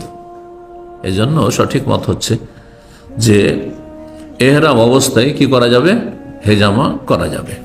তবে কেউ যদি সতর্কতামূলক মনে করে যে আমি চুল সতর্ক থাকবো যাতে করে চুল পশম না পড়ে যায়, তো ভালো কথা। 5695 নম্বর হাদিস বর্ণনা করেছেন ইবনে আব্বাস রাদিয়াল্লাহু তাআলা আনহুমা, তিনি বলেছেন ইহতাজামান নবী সাল্লাল্লাহু আলাইহি ওয়া মুহরিম, নবী সাল্লাল্লাহু আলাইহি ওয়াসাল্লাম ইহরাম অবস্থায় হেজামা লাগিয়েছেন, সিঙ্গা লাগিয়েছেন নবী সাল্লাল্লাহু আলাইহি ওয়াসাল্লাম। 13 নম্বর অধ্যায় বাবুল হেজামাতে মিনাদ্দা, রোগের কারণে হেজামা লাগানো। এমনিও হেজামা লাগাইতে পারেন মাঝে মাঝে, আবার কোনো বিশেষ রোগের চিকিৎসার জন্য, যে এর চিকিৎসা বিশেষ করে কারো পরামর্শ নেই, যারা এই বিষয়গুলি বুঝে যে আপনার এই রোগের চিকিৎসা হিসাবে হেজামা লাগালে উপকারী হবে, তখন তার গুরুত্ব বেড়ে যায়। রোগের চিকিৎসার জন্য হেজামা লাগানো। 5696 নম্বর হাদিস আনাস রাদিয়াল্লাহু তাআলা আনহু বর্ণনা করেন আন্নাহু সুইলা আন আজরিল হাজ্জামে, তাকে জিজ্ঞাসা করা হয় আনাসকে হাজ্জামের পারিশ্রমিক সম্পর্কে, যে হাজ্জামের পারিশ্রমিক কি জায়েজ, রুজি হালাল বা তাকে দেওয়া যাবে? ফাকালা, তখন তিনি বলেন আনাস যে ইহতাজামা রাসূলুল্লাহ সাল্লাল্লাহু আলাইহি ওয়াসাল্লাম হেজামা লাগিয়েছিলেন, হাজামাহু আবু তাইবা নামক এক গোলাম তাকে হেজামা করে দিয়েছিল, ওয়া তাহু সাআইন মিন তামিন, তাকে 2 সা খাদ্যদ্রব্য খাবার দিয়েছিল। 2 সা মানে মোটামুটি 5 থেকে 6 কিলো, সর্বনিম্ন 2.5 কিলো 1 সা, আর 3 কিলো অধিক সতর্কতামূলক আরব দেশে দেওয়া হয় ফিতরার সময়, যাতে কম না হয়ে যায় সেজন্য, কিন্তু অনেকে বলেছে 2.5 কিলো। তো 5 থেকে 6 কিলো খাবার দিয়েছেন, পারিশ্রমিক দেওয়া হয়। নবী সাল্লাল্লাহু আলাইহি ওয়াসাল্লাম দিয়েছেন, আর সেই নবী বলেছেন খাবিসুন, তাহলে হারাম না, বুঝা গেল হারাম না, হারাম হলে দিতেন নবী সাল্লাল্লাহু আলাইহি ওয়াসাল্লাম। কিন্তু পেশাটি নিম্নমানের পেশা, দেখেন মানুষ হিসাবে আপনার জন্য বা অনেকের জন্য খুব ভালো সুন্দর পেশা, কিন্তু সেই পেশা হয়তো আমার জন্য উচিত নাই, তাই না? বুঝতেই পারছেন। অনেকে আছেন এখানে আপনার ট্যাক্সি চালাচ্ছেন, বা অনেকে আছেন যারা আপনার কি করছেন, আপনার ট্রিপ মারছেন, নিজের প্রাইভেট কার নিয়ে মানুষকে, মহিলাদেরকে উঠিয়ে ভাড়া চালিয়ে বেড়াচ্ছেন। কিন্তু এমন হয়তো পরিবারের ছেলে, সম্ভ্রান্ত পরিবারের ছেলে, ভালো আলেমের ছেলে, তার জন্য কি সেরে চলবে? বেমানানো, সেটা মানাই না, শোভা পায় না। বুঝতে পারছেন এই বিষয়গুলি, সব কাজ সবার জন্য শোভা পায় না। তো এই জন্য বলা হয়েছে। তো রাসূলুল্লাহ সাল্লাল্লাহু আলাইহি ওয়াসাল্লাম তাকে কি দিয়েছিলেন? খাবার পারিশ্রমিক হিসেবে দিয়েছিলেন। ওয়াকাল্লামা মাওয়ালিহি, আরো কি করেছিলেন? তার মালিক, সে দাস ছিল যেহেতু, তার মালিকের সাথে কথা বলেছিলেন। কিসের জন্য? ফাখাফফাফু আনহু, তার দৈনিক যে একটা ওসুল ছিল, মানে দৈনিক তাকে কি করতে, পেমেন্ট করতে হইতো, দৈনিক দিতে হইতো। ইনকাম যা করবে দৈনিক এত টাকা করে দিতে হবে। যেমন আজকাল এই ট্যাক্সি কোম্পানিগুলিতে আছে, দৈনিক তুমি কত কি ইনকাম করছো না করছো, ট্যাক্সি কোম্পানিকে এই ড্রাইভাররা কি করতে হয়, 150 টাকা বা 160 টাকা, জানি না, একসময় বেশিরভাগ এটাই ছিল, 140 থেকে নিয়ে 160 পর্যন্ত এরকম ছিল, কম 200। আমাদের দিনী ভাইরা অনেক একসময় মাশাআল্লাহ অনেক ছেলেরা বা অনেক যুবকরা হেদায়েত হয়েছিল। একসময় কুষ্টিয়ার অধিকাংশ ড্রাইভার আজকের থেকে 25-26 বছর আগে একটুকু বেনামাজি ছিল না, নামাজি ছিল না, প্রায় সব বেনামাজি, দিন থেকে অনেক দূরে ছিল। কিন্তু আল্লাহ রহমতে ইসলামী সেন্টারের মাধ্যমে তারা নিয়মিত আসা শুরু করলো, বিভিন্ন দাসগুলিতে হাজির হইতো, বাইরে বিভিন্ন মসজিদে হইতো। আর তারপরে আলহামদুলিল্লাহ আমাদের বিশাল একটা দল তৈরি হয়েছিল এই ট্যাক্সি কোম্পানিতে, এয়ারপোর্টের ট্যাক্সিতে, তারপর শহরের ট্যাক্সিতে, যে সবগুলি সহি আকীদার, সবগুলি বড় বড় দাড়িওয়ালা মাশাআল্লাহ। বরং কয়েকজন তো দাওয়াতি কাজ করতো, কত মেমোরি যে তারা বিতরণ করেছে, বিতরণ করেছে, আর ইউএসবি বিতরণ করেছে তারা, এইভাবে দাওয়াতি কাজ করেছে। অনেকে মুরব্বীগুলো দেশে, ভাইরা আমার দেশে চলে গেছেন অনেকে, আর অল্প কিছু আছে এখন নতুন প্রজন্ম এসছে, তাদের মধ্যে কিছু ভালো চেহারা দেখা যায়, অধিকাংশই আল্লাহ তাদের হেদায়েত দান করুন। তো দৈনিক দিতে হইতো দাসকে, যে তুমি যা কিছু উপার্জন করবে, যেহেতু তুমি আমাদের দাস, এত টাকা করে দিতে হবে। তো নবী সাল্লাল্লাহু আলাইহি ওয়াসাল্লাম কথা বলেন যে দেখো তোমাদের দাস এ ভালো মানুষ, হ্যাঁ আমার হেজামা করে দিয়েছে, আর তোমরা মুসলিম, সুতরাং তার প্রতিদিন এত টাকা করে চাইছো, এটা তার জন্য কষ্টকর হয়েছে, একটু হালকা করে দাও। তারা হালকাও করেছিল, তারা হালকা করে দিয়েছিল তার দৈনিক, যে কি বলা হয় ওটিকে, ওসুলি না ওসুল, হ্যাঁ দৈনিক যেটা পয়সা, হ্যাঁ মজুরি না, ওইটা না পারিশ্রমিক না, দৈনিক মালিককে ওসুল দিতে হয় এত টাকা করে, হ্যাঁ মাসুল না ওসুল বলে এরকম কোন একটা শব্দ আছে, হ্যাঁ কি না ভাষা জানেন না তো। দৈনিক আজকালকার ভাষায় যে যারা কফালাতে আছেন, এদিক সেদিক ডানে বামে কাজ করছেন, মাসে 500 টাকা করে দিচ্ছেন, যদি এই কফালা জায়েজ নয়, এই কফালার পেশা জায়েজ নয়, যারা খাচ্ছে হারাম, সেখানে হোসেন রাহিমাহুল্লাহ ফতোয়া রয়েছে, এবং যারা দিচ্ছেন স্বেচ্ছায় এইভাবে, সেটাও হারাম। কারণ সরকার অনুমতি দিচ্ছে না যে এইভাবে লোক নিয়ে আসো আর ফ্রি রাস্তাঘাটে ছেড়ে দাও আর ইনকাম করে তোমার পেট ভরব, তাহলে তোমাকে ব্যবসা দাঁড় করিয়ে দিতে হবে মালিককে, আর তারপরে কাজ করবে, আর কাজ করে তখন দোকানের সাথে কন্ট্যাক্ট করে, যে ঠিক আছে দোকান তোমাকে ঠিকা দিয়ে কন্ট্যাক্ট দিয়ে দিলাম, তো মান্থলি এত টাকা দাও, বাকি যা ইনকাম করে, সেটা ভিন্ন বিষয়। একটা পয়সা খরচ করে শুধু লোক নিয়ে এসে ছেড়ে দিল, আমালা সাহেবা রাস্তাঘাটে ছেড়ে দিল, আর কত পেরেশানি ওঠাচ্ছে, কত কষ্ট হচ্ছে, আসামের কাঠগড়ায় হাজির হচ্ছে, আবার ছুটিয়ে নিয়ে আসছে, অথবা চলেই গেল, ফিঙ্গারপ্রিন্ট দিয়ে চলে যেতে হলে বেচারা, কার জীবনও আসতে পারবে না, বড়ই জুলুম এগুলো। জি, আল্লাহ হেদায়েত দান করুন সকল মানুষকে। শেখ ইবনে উসাইমিন রাহিমাহুল্লাহ এই রুজিকে হারাম করেছেন।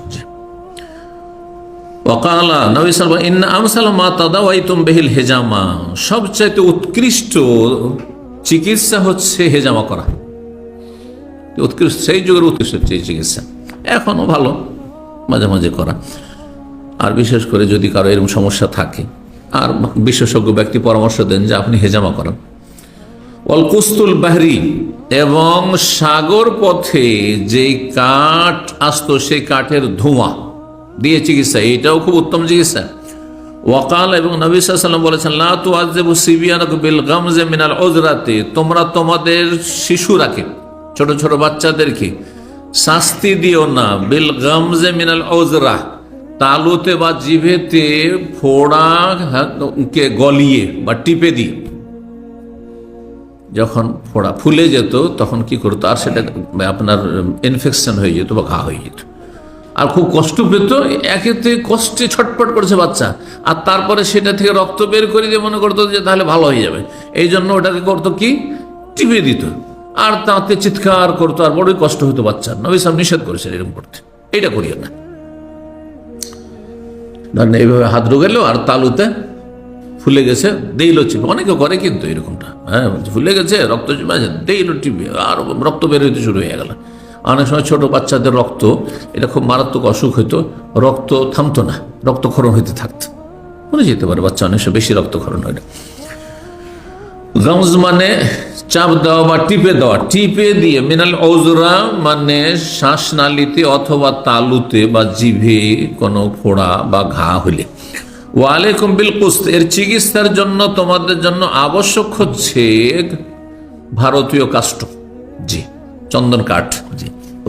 5697 নম্বর হাদিস, হাদিস বর্ণনা করেছেন জাবের বিন আব্দুল্লাহ রাদিয়াল্লাহু তাআলা আনহু, তিনি বলেন আদাল মুকান্না, না কি বলছেন, আসেম বিন ওমর বিন কাতাদা হাদিস বর্ণনা করেছেন যে জাবের বিন আব্দুল্লাহ তিনি কি করলেন, মোকান্না নামক এক ব্যক্তি অসুস্থ ছিল, তাকে দেখতে গেলেন, খোঁজ খবর নিতে গেলেন, দেখতে গেলেন।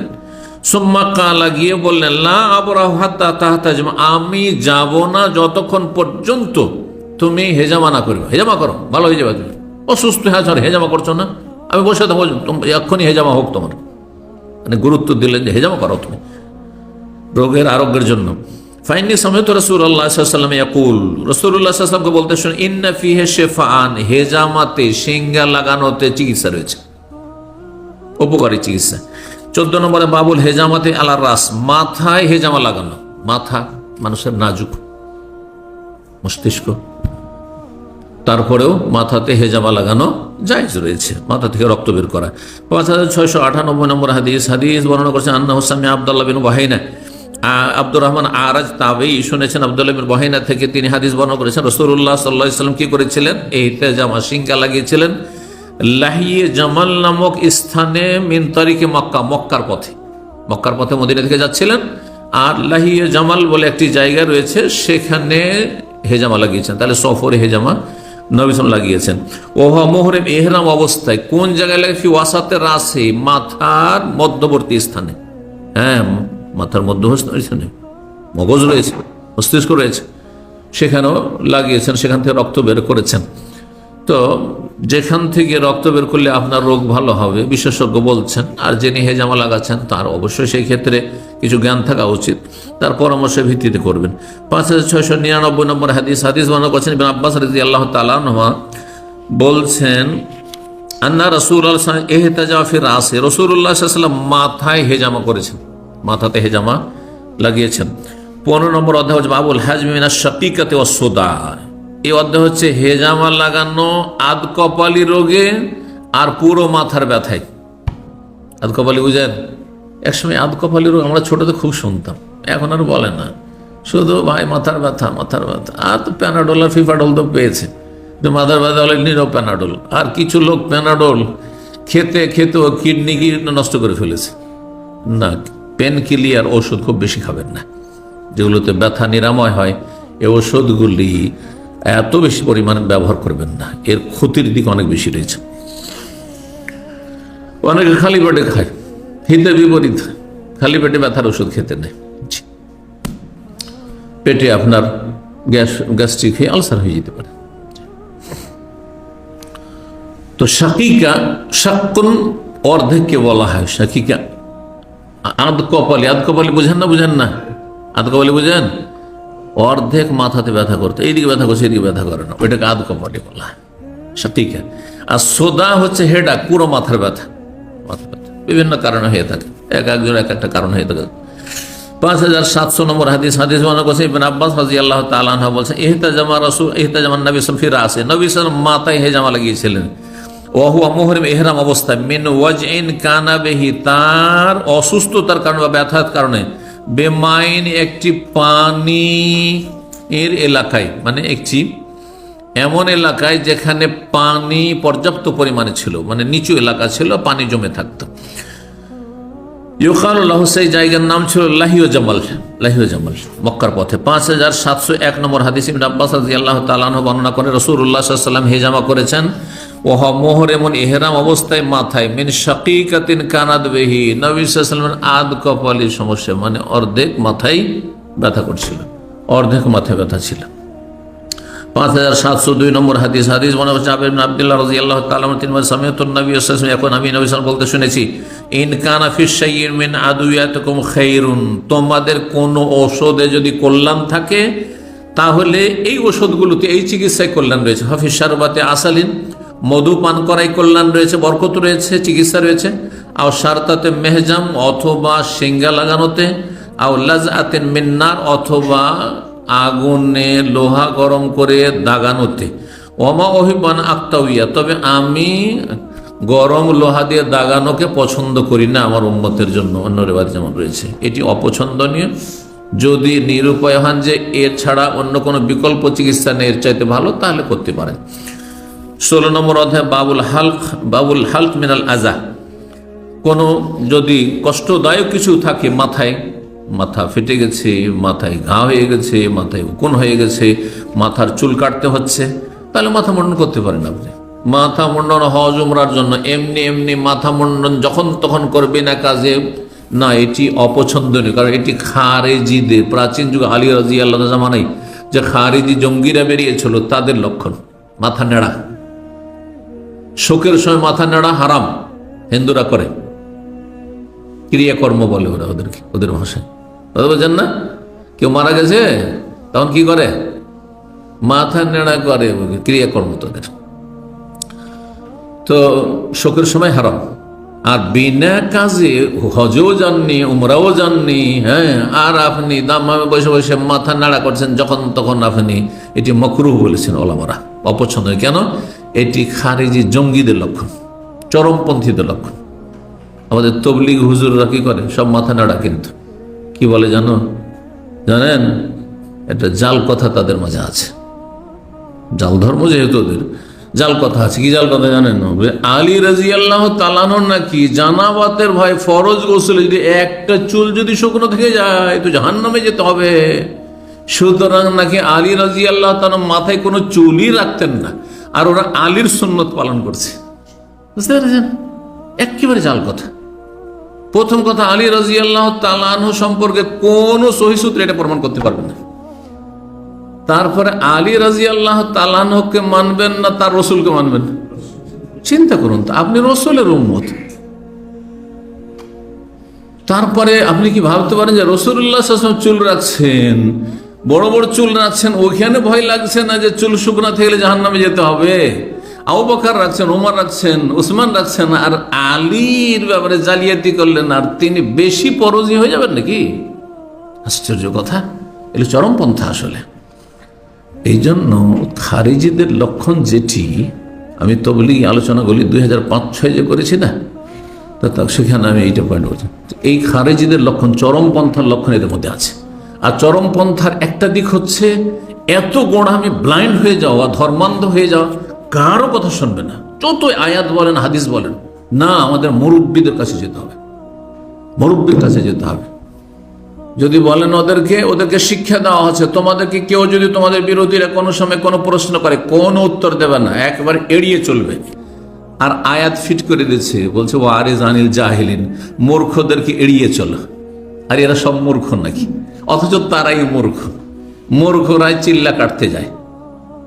আমার ছাত্র জীবনে যখন আমার 19-20 বছর বয়স, সেই সময় বিদেশি তবলিগি ভাইদের দেখা নসিব হয় আমার। দেশে থেকে, ইন্ডিয়া বাংলাদেশে থেকে বিদেশি তবলিগি দেখতে পাবেন, এটা তো খুব কম। ওই হেড জায়গায় যেতে হবে, কাকরাইল যেতে হবে, তাই বাংলাদেশ। পাকিস্তান হয়ে রায়গঞ্জ যেতে হবে, আর দিল্লি গেলে নিজামুদ্দিন বা বড় বড় জায়গায় যেতে হবে। তো বেনারসে তখন লেখাপড়া করতাম 1985-86। আর সেই সময় একবার গেলাম আপনার আজমগড়। আজমগড়ে মোবারকপুর বলে একটি জায়গা আছে, শেখ সফিউল্লাহ মোবারকপুরি শহর। তো ওই শহরে গিয়ে দেখি যে একটি মসজিদ, বড় মসজিদ রয়েছে দেওবন্দীদের, আর ওখানে বিদেশি কিছু তবলিগ এসছে, চিল্লা এসছে, মালয়েশিয়ার লোক, সিঙ্গাপুরের লোক, ইন্দোনেশিয়ার লোক। তো বিদেশি জীবনে দেখিনি, কৌতূহল হলো, ছাত্র জীবন। তো আমার সাথে একজন ছিল যে খুব ইংলিশ এক্সপার্ট ছিল, ইংলিশ স্পিকিং করতে পারতো। আর আমি আলহামদুলিল্লাহ দেশ থেকে আরবিতে অ্যান্সার করতাম, মাদ্রাসা আরবিতে এক্সপার্ট ছিলাম। তাই বললাম চলো এদের সাথে কথা বলতে হবে, আরবি বলবে, আরবি না বলতো ইংলিশ তো বলবে, নাহলে কি করতে এসছে? ঘাস ছিলতে এসছে। ইন্ডিয়া আসবে তবলিগ করতে, আর ইংলিশ জানে না আর আরবিও জানে না, তো এসছি কি করতে? যা কথা বলতে যাবো। গিয়ে এক এক করে রোমে রোমে ঢুকি আর সালাম দিয়ে ওদেরকে, 6 তলা 7 তলা একবারে বিশাল মাদ্রাসার সব রুম করা আছে, ওগুলো তো ওই চিল্লার ভাইয়েরা দেশ বিদেশ থেকে এসছে। তো কথা বলতে যাই, তো কোনো ভাষা জানছে না, আরবি বলতে লাগলাম, একজনও কেউ আরবি জানে না। তখন আমার সঙ্গে বললাম যে এখন তুমি ইংলিশ। তো ও মাদ্রাসা পড়ে, কিন্তু ইংলিশটার ওর ইন্টারেস্ট ছিল, ছাত্র জীবন ভালো ইংলিশ বলতো। তো ইংলিশ ও বলতে লাগলো, তাও বলতে পারে না, সামান্য ভাঙা 2-1টা শব্দ। তখন আমরা ইশারা ইঙ্গিত বললাম যে তাহলে আপনারা এসছেন কেন ইন্ডিয়া? ইন্ডিয়া এসে লাভটা কি? আপনি ইন্টারন্যাশনাল ভাষাও জানছেন আর ইসলামের ভাষাও জানছেন, তাহলে আপনি এসছেন কি করতে ভারতে? এত দূর, মালয়েশিয়া, ইন্দোনেশিয়া, সিঙ্গাপুর থেকে তাদের সাথে কথা বলছে। 1985-র কথা বলছে। মদিনা আসেনি তখন, মদিনা আসার জন্য তখন প্রস্তুতি নিচ্ছি, ভালো রেজাল্ট করে আসবো ওখান থেকে। তখন এই যুগটা ছিল তখন আমার। তো বলছে যে কেউ তো কথাই বলতে চায় না। প্রথম কথা ওই যে আরে জানিল জাহেলকে এড়িয়ে চলো, শিখিয়ে দিয়েছে মুরব্বীরা, কারোর সাথে কোনো অ্যান্সার করবে না। 2-1জনকে বললাম, ওরা কথা বললো, কিন্তু বলছে মুরব্বীর কাছে চলে যান, আমাদের আমির সাহেবের কাছে চলে যাবে। আমির সাহেব এত তলাত আছে, আমির সাহেবের কাছে এত প্রাচীর আর বেড়া দেওয়া আছে, ওখানে কাউকে যেতে দেওয়া হবে। কথা বুঝতে পেরেছেন না? এই হলো আমার জীবনের তবলিগি বিদেশি ভাইদের সাথে মোলাকাতের কিস্সা আপনাদের বলছি। আল্লাহ, এই হচ্ছে অবস্থা। তো এই জন্য শেখ আলবানী রাহিমাহুল্লাহ তিনি বলেছেন যে ইন্না জামাত তাবলীগ কওমুন জুহাল, তাবলীগ জামাতের লোকেরা হচ্ছে জাহিল, মূর্খ কওম, মূর্খ সম্প্রদায়। কি করে আলী সম্পর্কে একটু বানাওয়াট কথাবার্তা বানিয়ে নিল যে মাথা নাড়া রাখতেন, অথচ সালাফদের যুগ থেকে বিনা কারণে আপনি উমরাও করছেন, হজ করছেন না, মাথা মুন্ডন মাকরুহ। আমি অনেকে মাথা মুন্ডন করে এসছি, আমি জিজ্ঞেস করছি উমরা গেছিলেন? বুঝছেন না শেখ। বলতো কেন মাথা মুন্ডন করেছিলাম? জানে না অনেকে মশলা, কিন্তু তবে যদি কারণ থাকে যে আপনার খুশকি হয়ে যাচ্ছে, মাথায় ঘা হয়ে যাচ্ছে, অথবা কোনো সমস্যা আছে, সেটা ভিন্ন বিষয়। অথবা দুর্বল মানুষ, চুল বড় থাকার জন্য ঠান্ডা লেগে যাচ্ছে, তো মাথা মুন্ডন করিয়েন না আপনি 0-তে অথবা 1 নম্বরে আপনি ছোট করে নেন, চুল ছোট করে নেন। মেশিন মাশাআল্লাহ আজকাল খুব সহজ, নিজেই করতে পারে, আরো বলো, পয়সাও লাগবে না। যাই হোক, তো কোনো কষ্টদায়ক কিছু যদি থাকে তো মাথা মুন্ডন করা, তাহলে বোঝা হলো বিনা কাজে মাথা মুন্ডন করা এটি সুন্নত নয়, বরং মাকরুহ। 5703 নম্বর হাদিস বর্ণনা করেছেন কাব বিন উজরা। তিনি বলেন আতা আলাইয়ান নবী সাল্লাল্লাহু আলাইহি ওয়াসাল্লাম জামানাল হুদাইবিয়ার সময় আমার কাছে নবী সাল্লাল্লাহু আলাইহি ওয়াসাল্লাম আসলেন। ওয়ানা উকিদু তাহতা বুরমাতিন, কালকে হাদিসটি গেছে, আমি সেই সময় হাঁড়ি আমরা বলি, তাই না? হাঁড়িও বলে অনেকে, কিন্তু তো ডেগ বল সবচেয়ে ভালো। ডেগের নিচে চুলহা জ্বালাচ্ছিলাম, মানে আগুন জ্বালাচ্ছিলাম, রান্না করছিলাম।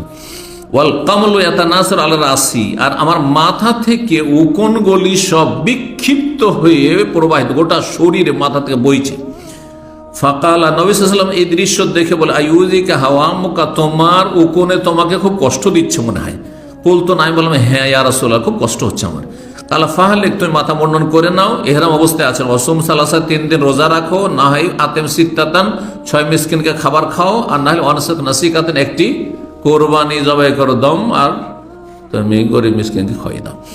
কালা আইয়ুবুল্লাহ আদির বাইয়াতিনা বাদা, আমার মনে হচ্ছে না যে কোনটা দিয়ে শুরু করে কোনটা আগে বলেছেন, কিন্তু এই 3টি বলেছেন। কোরআনের আয়াত রয়েছে মরে, ফামান কানা মিনকুম মারিজান আও বিহি আযামির রাসি ফাফিদিয়াতুম মিন সিয়ামিন, রোজা, আও সাদাকাতিন, অথবা সাদাকা, আও নুসুক, অথবা কুরবানি। তো গতকালকে বলেছি যে সিয়াম হলে কয়টি?